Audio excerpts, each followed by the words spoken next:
Hello दोस्तों, मैं संतोष sir आप सभी लोगों का मॉडर्न हब में स्वागत करता हूं। हमें उम्मीद है कि आप लोग को वीडियो पसंद आ रहा होगा और आज मैं आप लोगों के लिए भारतीय संविधान से एक टॉपिक बताने वाला हूं।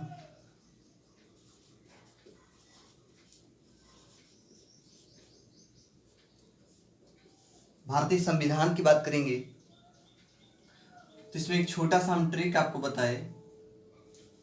उस ट्रिक का नाम है सरल। सरल कहने का मतलब स से संसद, र से राज्यसभा और ल से लोकसभा। सरल एक ट्रिक है जिसके माध्यम से आप याद रख सकते हैं कि अनुच्छेद 79, 80 और 81।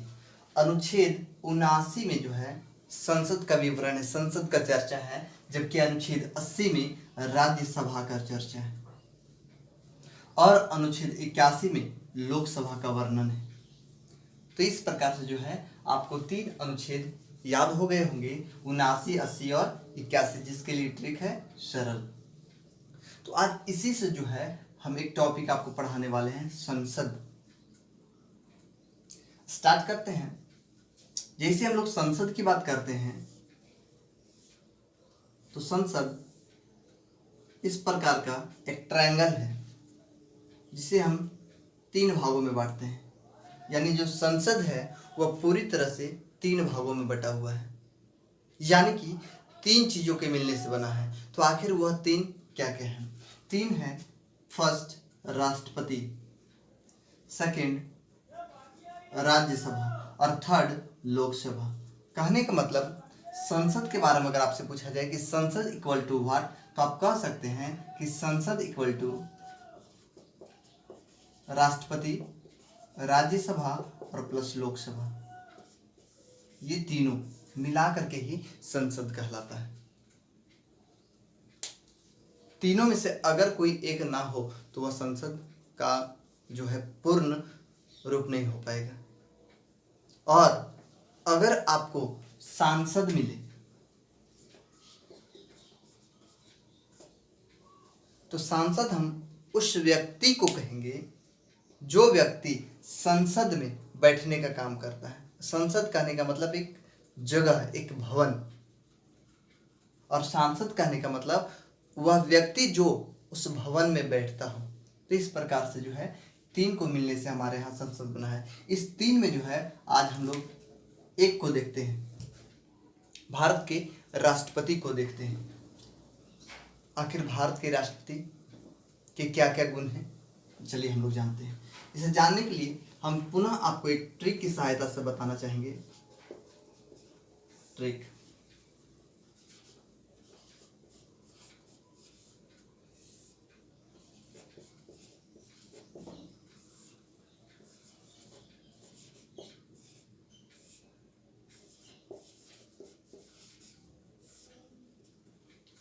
हमने ट्रिक लिखा पकानी कोका दियो दसम। तो इस ट्रिक को आपको याद रखने हैं। इसमें राष्ट्रपति से संबंधित बहुत सारी जानकारी, लगभग जानकारी आपको मिल जाएगा और इसी के ऊपर हम अनुच्छेद लिख देते हैं। पॉइंट नंबर 1, राष्ट्रपति की जो चर्चा है, जब हमने आपको भाग पढ़ाया होगा पिछले वीडियो में, तो उसमें आप देखेंगे कि राष्ट्रपति जो है केंद्र का व्यक्ति है और केंद्र की जो चर्चा है संविधान के भाग 5 में किया गया है, जो संविधान का सबसे बड़ा भाग है। यानी राष्ट्रपति की जो चर्चा है संविधान के भाग कितने में है? तो भाग 5 में है, पहला पॉइंट। बाकी अनुच्छेद की बात करें तो अनुच्छेद हमारे यहाँ 52 से स्टार्ट होता है। लगातार आप लिख दीजिए 52, 53, 54, 55, 56, 57, 58, 59, 60, 61। तो आखिर इस ट्रिक का मतलब क्या है? तो जानते हैं इस ट्रिक का मतलब। प प फॉर पद, यानी भारत के राष्ट्रपति का पद की चर्चा अनुच्छेद 52 में किया गया है, 52 में किया गया है। और यह जो राष्ट्रपति का पद है भारतीय संविधान में अमेरिका के संविधान से जोड़ा गया है। यूनाइटेड स्टेट्स ऑफ अमेरिका, इस देश के संविधान से हमारे देश के संविधान में राष्ट्रपति के पद को लिया गया है। पॉइंट नंबर ये क्लियर हो गया होगा। राष्ट्रपति का जो पद है एक गरिमा का पद है और इसलिए आपके देश का जो है, अगर प्रथम नागरिक की बात करेंगे तो वह राष्ट्रपति होता है पद के अनुसार। पूरे देश का प्रथम पद, फर्स्ट पद राष्ट्रपति का पद होता है और साथ ही साथ देश का पहला नागरिक हमारे राष्ट्रपति होते हैं। फर्स्ट पर्सन ऑफ कंट्री राष्ट्रपति कहलाते हैं। तो ये पॉइंट पद के बारे में। आगे की बात करेंगे तो राष्ट्रपति जो है अनुच्छेद 53 के अनुसार कार्यपालिका का प्रधान होते हैं।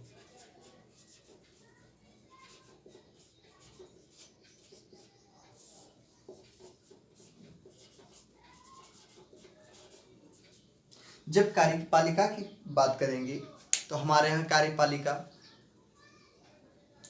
लोकसभा, राज्यसभा और जितने सारे राज्यों में विधानमंडल हैं उन सभी के जो प्रमुख होते हैं, पूरे देश के जो प्रमुख होते हैं वह राष्ट्रपति होते हैं।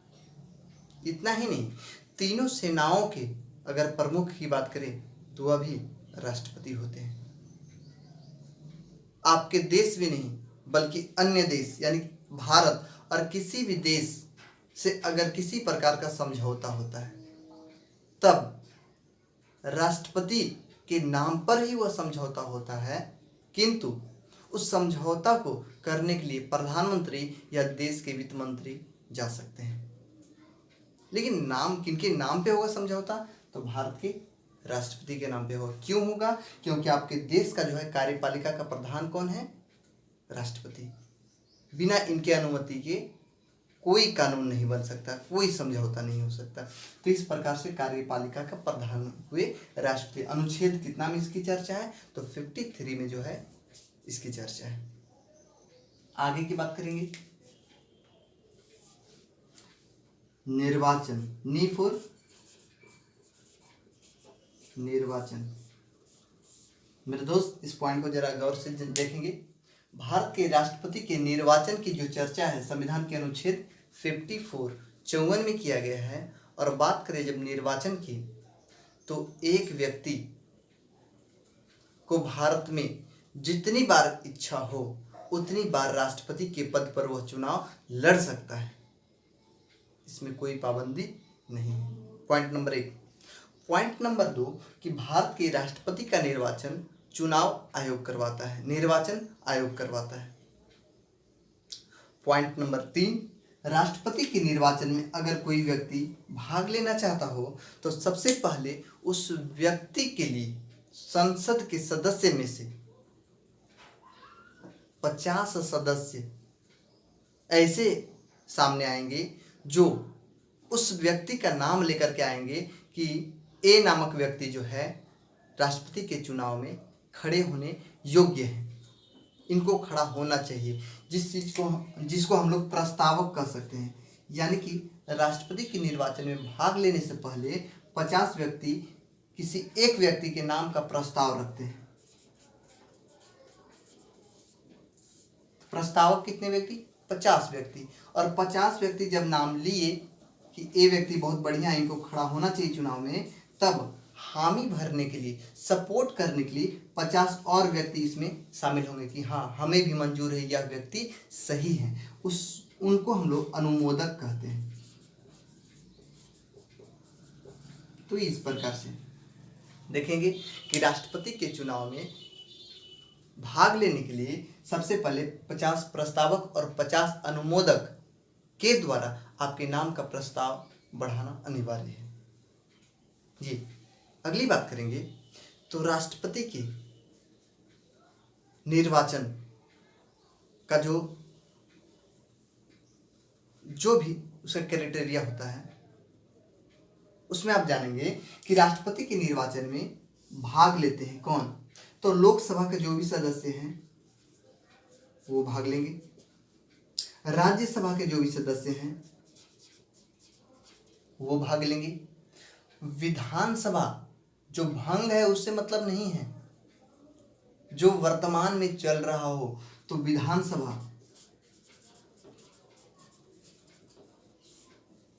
के जीते हुए प्रत्याशी राष्ट्रपति के चुनाव में भाग लेंगे। साथ ही साथ आपको पता है कि 2 केंद्र शासित प्रदेश दिल्ली और पांडिचेरी दोनों में विधानसभा है, तो उन दोनों दिल्ली और पांडिचेरी विधानसभा के जो जीते हुए सदस्य हैं ये लोग भी जो है राष्ट्रपति के निर्वाचन में भाग लेते हैं।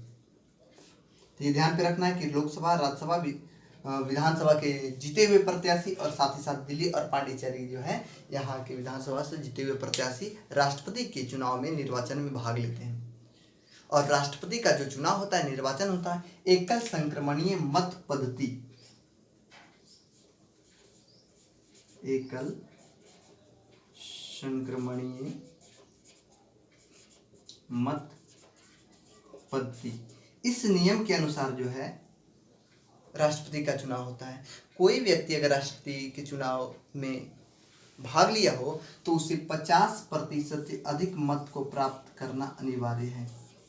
अगर राष्ट्रपति के चुनाव में एक से अधिक व्यक्ति खड़े होते हैं, यानी ए और बी खड़े होते हैं, तब मतदाता जो है दोनों को वोट करता है। यहाँ ये चीज पॉइंट वाली बात है। और उसके पश्चात यह देखा जाता है कि सबसे अधिक फर्स्ट वोट किसे प्राप्त हुआ है, और उस अनुसार से जो है राष्ट्रपति चुने जाते हैं। इस प्रक्रिया को एकल संक्रमणीय मत पद्धति कहते हैं। ये मैंने आपको शॉर्ट में बताया, ध्यान रखेंगे। आगे की बात करेंगे तो यह निर्वाचन की बात हो गई, राष्ट्रपति का चुनाव हो चुका। आगे है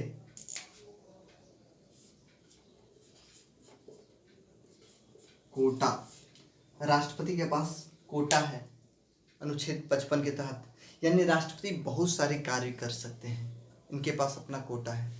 क्या क्या कोटा है? राष्ट्रपति सभी प्रकार के मंत्रियों को नियुक्त करते हैं प्रधानमंत्री की सलाह पर। नेक्स्ट, राष्ट्रपति उपराष्ट्रपति को शपथ दिलाते हैं, साथ ही साथ उनका जो है त्याग पत्र भी प्राप्त करते हैं। राष्ट्रपति सुप्रीम कोर्ट के मुख्य न्यायाधीश को भी शपथ दिलाते हैं, चुनते हैं। राष्ट्रपति राज्यपाल को नियुक्त करते हैं। जब आपकी विधानसभा में, यानी कि बात करेंगे राज्यों में जो विधानसभा होता है, विधानसभा, अगर राज्यों में विधानसभा भंग हो तो उस समय राष्ट्रपति के आदेशानुसार कार्य होता है, जिसे हम लोग राष्ट्रपति शासन कहते हैं। अनुच्छेद 356 राष्ट्रपति शासन के नाम से इसे जाना जाता है, अनुच्छेद 356 को। तो यह भी राष्ट्रपति का कोटा है। अनुच्छेद 72 के तहत राष्ट्रपति, अनुच्छेद 72 के तहत राष्ट्रपति किसी व्यक्ति को क्षमा कर सकता है, अपराध से मुक्त कर सकता है। किसी व्यक्ति को अगर फांसी होने वाला है तो उसे सिर्फ और सिर्फ राष्ट्रपति बचा सकते हैं। राष्ट्रपति के पास शक्ति है कि किसी भी व्यक्ति के अपराध को या तो पूरी तरह से वो समाप्त कर दे, या तो उसके जो है किए गए अपराध को कम करवा सकता है, या सजा को कम करवा सकता है। अपराध को नहीं, सजा को या तो पूरी तरह से समाप्त करवा देंगे या तो सजा को कम करवा सकते हैं। तो इस प्रकार से इनके पास अधिकार है। अनुच्छेद 123 के तहत राष्ट्रपति अध्यादेश जारी करते हैं। अब यह है कि अध्यादेश क्या है। अध्यादेश गौर करेंगे जब लोकसभा काम नहीं कर रहा हो, क्योंकि संसद में लोकसभा और राज्यसभा है, साथ ही साथ राष्ट्रपति भी हैं। जब लोकसभा भंग हो या लोकसभा काम नहीं कर रहा तो बचा कौन? सिर्फ राज्यसभा। तो राज्यसभा और राष्ट्रपति दोनों मिल करके कोई कानून को अकेले बना नहीं सकते हैं। उस समय होता यह है कि राष्ट्रपति अपने इच्छानुसार, अपने विवेकानुसार अध्यादेश जारी करते हैं, कानून जारी करते हैं, अधूरा कानून जो देश के हित में हो। अध्यादेश जो है अनुच्छेद 123 के तहत जारी करते हैं और यह लगातार 6 सप्ताह तक लागू रह सकता है। 6 सप्ताह के अंतर्गत अगर लोकसभा का चुनाव हो जाता है तब इसे लोकसभा में पेश किया जाएगा। अगर कानून बनने के योग्य है तो उसे कानून बना दिया जाएगा, अगर योग्य नहीं है तो पुनः नए अध्यादेश आएंगे और फिर से उस पर मतदान होकर के नए कानून बनेंगे। तो अध्यादेश जो है कितने समय तक जारी होता है? 6 सप्ताह तक। सप्ताह नहीं रहे तो 42 दिन तक। तो इस प्रकार से अध्यादेश राष्ट्रपति जारी करते हैं। कब? जब लोकसभा भंग हो तब।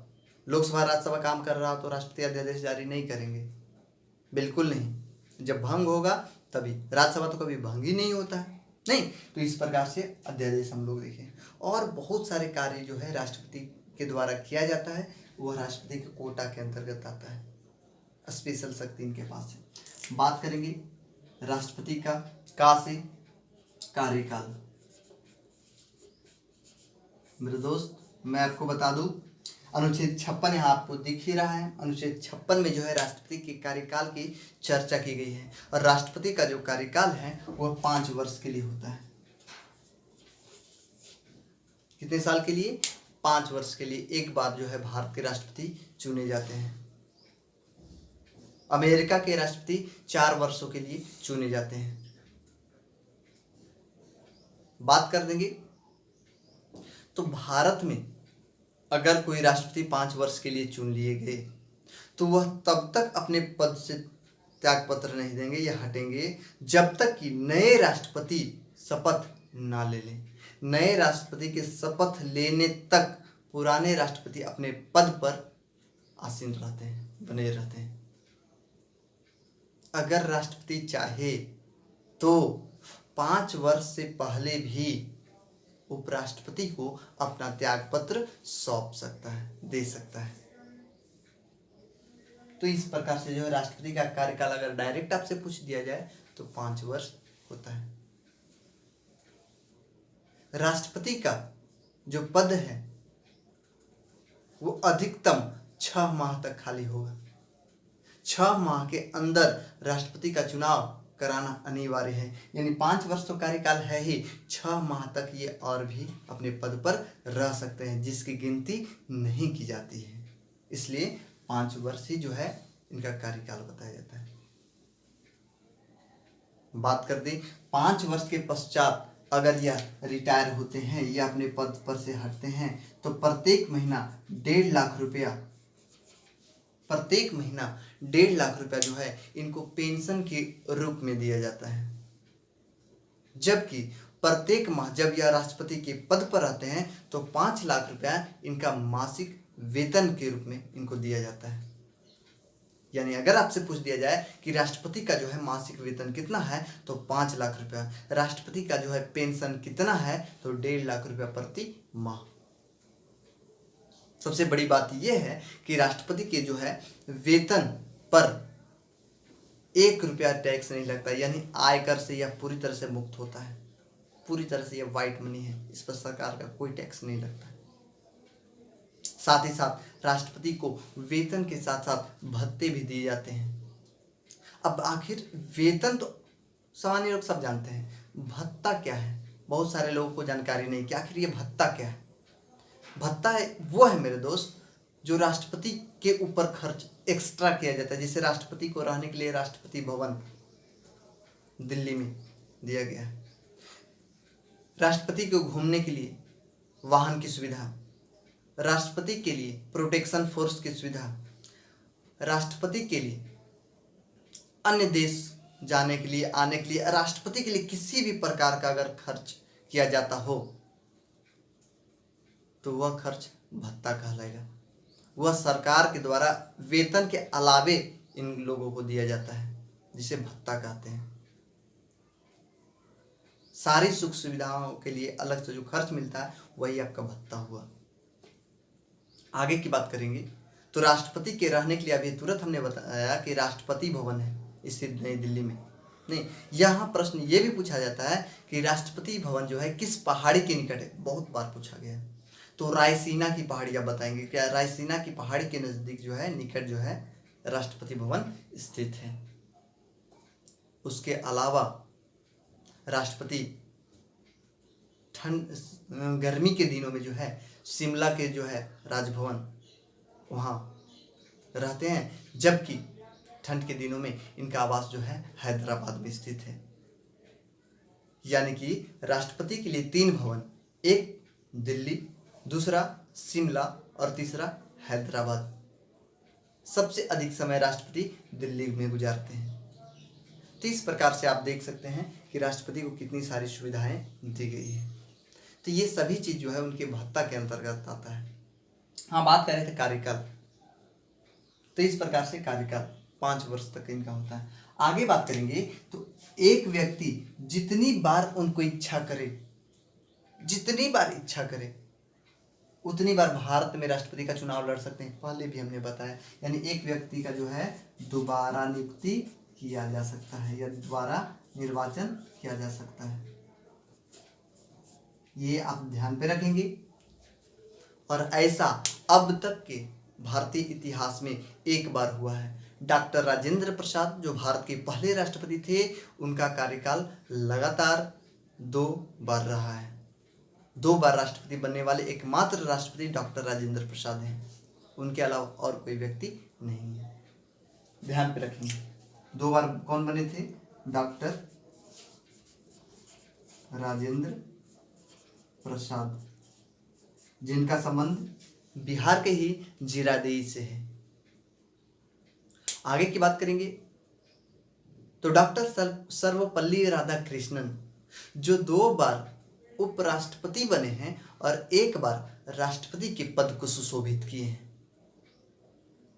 तो 2 बार उपराष्ट्रपति और 1 बार राष्ट्रपति बनने वाले व्यक्ति कौन? तो डॉक्टर सर्वपल्ली राधाकृष्णन थे।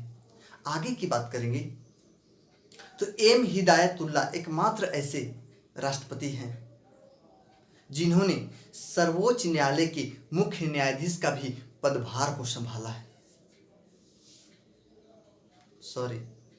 एम हिदायतुल्ला जो है सुप्रीम कोर्ट के मुख्य न्यायाधीश थे, जिन्होंने राष्ट्रपति के कार्यभार को संभाला था। तो इस प्रकार से आप देख सकते हैं। आगे की बात करेंगे तो नीलम संजीव रेड्डी एकमात्र भारत के ऐसे राष्ट्रपति हैं जो निर्विरोध चुन लिए गए थे। तो इस प्रकार से नीलम संजीव रेड्डी को याद रखेंगे कि जो निर्विरोध चुन लिए गए थे। भारत के एकमात्र राष्ट्रपति जो वैज्ञानिक थे डॉक्टर एपीजे अब्दुल कलाम, और भारत की एकमात्र राष्ट्रपति जो महिला थी और प्रथम महिला राष्ट्रपति की बात करेंगे तो डॉक्टर प्रतिभा देवी सिंह पाटिल। तो इस प्रकार से हम लोग देख सकते हैं कि एक ही व्यक्ति हैं जिनकी दोबारा नियुक्ति हुई है, और कौन? डॉक्टर राजेंद्र प्रसाद। एम हिदायतुल्ला वाला आपको याद रखना है कि वो सुप्रीम कोर्ट के मुख्य न्यायाधीश थे जिन्होंने राष्ट्रपति के पदभार को संभाला था। अक्सर जो है राष्ट्रपति के पदभार को उपराष्ट्रपति संभालते हैं, लेकिन अपवाद 1 बार ऐसा हुआ है। आगे की बात करेंगे तो राष्ट्रपति का जो है योग्यता, इसकी चर्चा संविधान के अनुच्छेद 58 में। योग्यता, राष्ट्रपति के लिए क्या योग्यता होना चाहिए?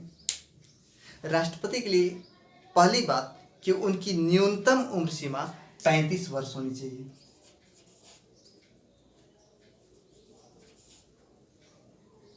दूसरी बात कि न्यूनतम तो है, इसकी अधिकतम कोई उम्र सीमा नहीं होती है। राष्ट्रपति कभी बूढ़े नहीं होते, इनकी अधिकतम उम्र सीमा की चर्चा नहीं किया गया है। आगे नेक्स्ट है ये फर्स्ट, सेकेंड नंबर आप कह सकते हैं कि वह भारत के नागरिक हो, इंडिया के नागरिक हो। आगे अगला पॉइंट आप कह सकते हैं कि वह पागल या दिवालिया नहीं हो। पागल सभी लोग जानते हैं, जो मानसिक रूप से जो है सही गलत के बारे में नहीं सोच सके उसे पागल कहते हैं, सब जानते हैं पागल क्या है। लेकिन दिवालिया आखिर किसे कहेंगे? दिवालिया वैसा व्यक्ति जो किसी अन्य व्यक्ति से काफ़ी कर्ज लिया हो और उसे वह चुकाने से असमर्थ हो, उन्होंने अपना हाथ खड़ा कर दिया कि अब हमसे जो है आपका कर्ज नहीं चुक पाएगा, तो उस व्यक्ति को दिवालिया कहते हैं, दिवाली घोषित हो गया। जैसे किंगफिशर के मालिक अभी आपने सुना ही था, विजय माल्या दिवालिया घोषित कर दिए गए। तो उस तरह के व्यक्ति को जो है भारत के राष्ट्रपति के चुनाव में नहीं लड़ाया जा सकता है, साथ ही साथ वह लाभ के पद पर नहीं हो। तो इस प्रकार से जो है भारत के राष्ट्रपति की योग्यता है। आगे की बात करेंगे दशा, यानी उनकी दशा स्थिति क्या है, अभी वह वर्तमान में किस पोस्ट पर है, ये चीज की जो चर्चा है संविधान के अनुच्छेद 59 में की गई है। शपथ, जब शपथ की बात करेंगे तो राष्ट्रपति को जो है शपथ सर्वोच्च न्यायालय के मुख्य न्यायाधीश अनुच्छेद 60 के द्वारा दिलाते हैं। सुप्रीम कोर्ट के चीफ जस्टिस मुख्य न्यायाधीश शपथ दिलाते हैं अनुच्छेद कितना के तहत, 60 के तहत। इसको आपको याद रखना है। आगे की बात करेंगे तो अनुच्छेद 61 के तहत 61 के तहत जो है राष्ट्रपति पर महाभियोग लगाया जाता है। अब महाभियोग क्या है, प्रश्न ये आता है। तो महाभियोग राष्ट्रपति को कार्यकाल के पहले ही पद पर से हटाने की प्रक्रिया है। राष्ट्रपति को पद पर से हटाने का जो है प्रक्रिया महाभियोग कहलाता है, और यह जो है लोकसभा या राज्यसभा किसी भी सदन में पेश किया जा सकता है। जरूरी नहीं है कि पहले लोकसभा में पेश हो, राज्यसभा में भी पेश कर सकते हैं, लेकिन यहां से 2/3 लोगों का मत होना चाहिए राष्ट्रपति के विरोध में कि हाँ इन्होंने गलती किया है, संविधान से जो है यह परे गए हैं, अलग गए हैं, तब इन्हें जो है पद पर से हटाया जाए। तो इस प्रकार से जो है लोकसभा राज्यसभा में अगर पेश हो जाता है तो राष्ट्रपति को उनके पद से हटाया जा सकता है, लेकिन हटाने के पहले, पेश करने के पहले राष्ट्रपति को 14 दिन पहले सूचना दिया जाएगा कि आपके ऊपर जो है आरोप है कि आपने यह गलती किया है, आप साबित कीजिए कि आपने यह गलती नहीं किया है। अगर 14 दिनों के अंदर आप साबित नहीं कर पाते हैं तो आपके ऊपर कार्रवाई किया जाएगा और महाभियोग के द्वारा आपको हटाया जाएगा। हाँ, सबसे बड़ी बात ये कि राष्ट्रपति अपने पद पर है, उन्होंने अगर मर्डर भी कर दिया, किसी की हत्या भी कर दी, तो राष्ट्रपति के पद पर रहते हुए उनको कोई अरेस्ट नहीं कर सकता, गिरफ्तार बिल्कुल नहीं कर सकता। पहले उनको यह 14 दिन पहले सूचना दिया जाएगा, उसके पश्चात उनके ऊपर महाभियोग लगाया जाएगा, उसके पश्चात जो है पद पर से हटाने के पश्चात उनको गिरफ्तार किया जा सकता है। हमने पहले ही बताया कि राष्ट्रपति का पद जो है गरिमा का पद है, आपके देश के प्रथम नागरिक हैं, तो इसकी अच्छी से जांच पड़ताल होती है, उसके पश्चात उनके ऊपर उंगली उठाया जाता है।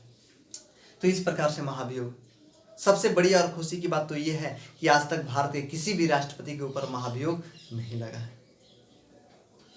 तो इस प्रकार से जो है ये बातें, तो आपने देखा कि राष्ट्रपति के लिए जो है एक छोटा सा ट्रिक अगर आप याद रखते हैं तो आपको बहुत सारे पॉइंट इसमें देखने को मिलेगा।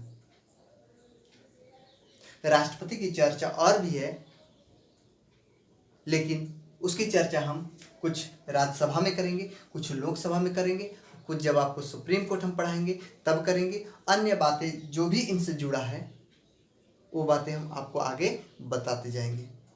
राष्ट्रपति का जो मूल पॉइंट है वो आपके सामने यही है।